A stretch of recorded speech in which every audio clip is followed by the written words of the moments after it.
Қайырлы күн ұстаздар, өздеріңізбен әдеттегідей Сандуғаш Қадырғалиевна. Бүгін дәл осындай слайдтың жасалу жолын меңгеретін боламыз. Алдымен біз PowerPoint бағдарламасында жаңа слайд құрамыз.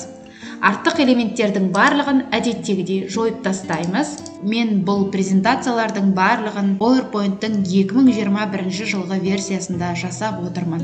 Енді бізге бос бетті тағайындап алғаннан кейін тінтуірдің оң жағын басып, формат фона деп, алдымен өзімізге қажетті суреттерімізді дайындап қоямыз. Оны енгізу үшін рисунок или текстура дегенді басып, вставить из файла дегеннен өзіңіз қай жерге сақтадыңыз, сол жерден міндетті түрде енгіземіз. Мен мұнда барлық жаңағы слайдымда пайдаланған табиғатқа байланысты суреттерді жинап қойдым. Ең бірінші суретімді енгіздім. Енді дәл осы бірінші слайдымның жанына келіп, мышканың оң жағын басып, дублировать слайд деймін. Енді екінші слайдқа келемін де, осы екінші слайдтағы суретті ауыстырамын.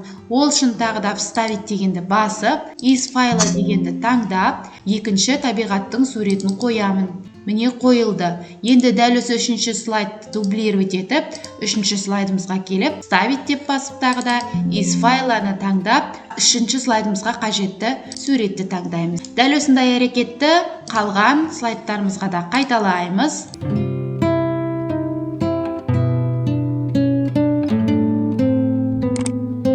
Сонымен мен бүгін 6 слайдтан тұратын презентация дайындағалы жатырмын. Барлық табиғатқа қатысты суреттердің барлығын слайд бетіне орналастырдым. Сіздерге мысал ретінде көрсетіп отырмын. Енді презентацияның төменгі бөлігінде мына жерде масштабын үлкейтіп, кішірейтуге болады. Осы слайдтарды дайындаған кезде бізге масштабын үнемі кішірейтіп, үлкейтіп отыру қажет болады. Ең бірінші слайдымызға келіп, кішкене кішірейтіп аламыз. Содан кейінгі әрекет, вставка бөліміне барып, фигуры дегеннен кәдімгі шеңбердің суретін алып, осы слайдтың бетіне үлкен етіп орналастырамыз. Және де масштабтан кішірейтіп отырамыз, үлкейтіп орналастырып, картинкамыздан шығып тұратындай етіп орналастырамыз. Дәл осы шеңберіміздің оң жағын басып, копировать етіп, тағы да бірінші батырманы басып, осы шеңберді қойып аламыз да, оны кішірейтіп, осы шеңбердің ішіне орналастырамыз. Міне ішіне орналастырдым. Енді кішкентай шеңберді тағы да копировать етіп алып, тағы да вставить етіп, оны тағы да кішірейтіп, жаңағы ортаңғы шеңбердің ішіне келіп, үшінші шеңберімізді орналастырамыз. Енді осы үш шеңберімізді де пернетақтадан Ctrl пернесін басып тұрып, үш шеңберімізді мышкамен жібермей ерекшелейміз, яғни белгілейміз. Содан кейін мышканың оң жағын басып, формат объекта дегенге барамыз. Содан кейін осы жерден заливка фона дегенді таңдасақ, бізде бесцветный, яғни түссіз режимге ауыстырады. Үш дөңгелегімізде ақ түске боялып тұр. Осы барлық дөңгелектерімізді Ctrl пернесін пернетақтадан басып тұрып белгілеп аламыз да, копировать етіп алып, келесі екінші слайдқа келіп қоямыз. Және үшінші слайдқа да келіп қоямыз. Төртінші слайдқа да келіп қоямыз. Мен Ctrl-B пернелерін қатар басып қойып жатырмын. Сіздер де солай қойсаңыздар болады, немесе мышканың оң жағын басып қойсаңыздар да болады. Және соңғы 6-шы слайдымызға да келіп қойдық. Енді бірінші слайдымызға барып, тағы да осы үш шеңберді белгілеп аламыз. Мышканың оң жағын басып, формат объекта дегенге өтеміз. Мына жерден білім бетінде етіп, прозрачностын 100-ге қойсақ болады. Дәл осы әрекеттерді екінші слайдқа да қайталаймыз. Барлық дөңгелектерімізді белгілеп, прозрачностын 100%-ға көтереміз. Үшінші слайдымызға келеміз. Дәл осы 100%-ға прозрачностын көтереміз.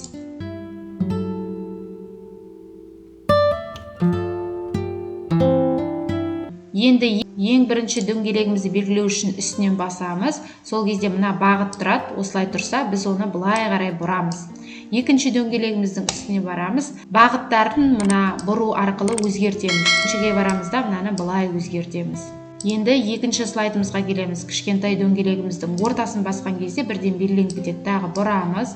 Екінші дөңгелегімізге келіп тағы да былай бұрамыз. Әртүрлі бағыттарға бұрамыз дөңгелектерді. Мысалы, былай бұрамыз.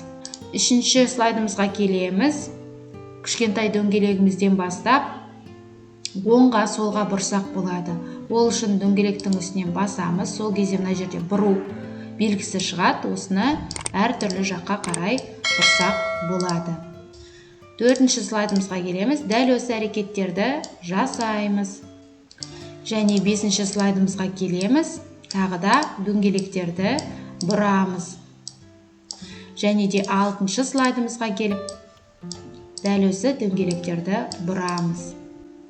Енді осы жерге тексттерімізді әкеліп орналастырамыз.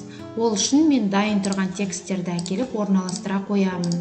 Мысалы, мына текстті копировать етіп алып, мына бөлікке көрінетін орналастырамын. Сіздер текстті қою үшін ставка бөліміне барып, надпись деп осы жерге жазып тексттерді жазсаңыз болады, немесе WordArt, ставка WordArtпен бірге жазсаңыздар болады. Мен қазір уақытты алмас үшін дайын табиғат туралы нақыл сөздерді әкеліп орналастырып жатырмын.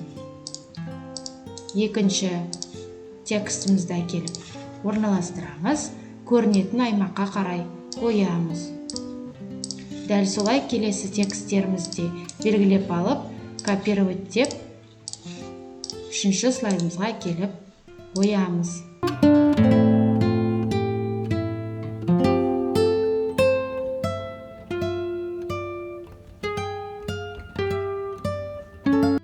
Барлық тексттеріміз біздің орналастырылды, дайын болды. Енді барлығын белгілеп алып, барлығын Ctrl пернесін басып тұрып, белгілеп аламыз. Және переходы бөліміне барып, трансформация дегенді таңдаймыз. Енді слайд-шоу дегенге барып, сначала деп бірге көрейік.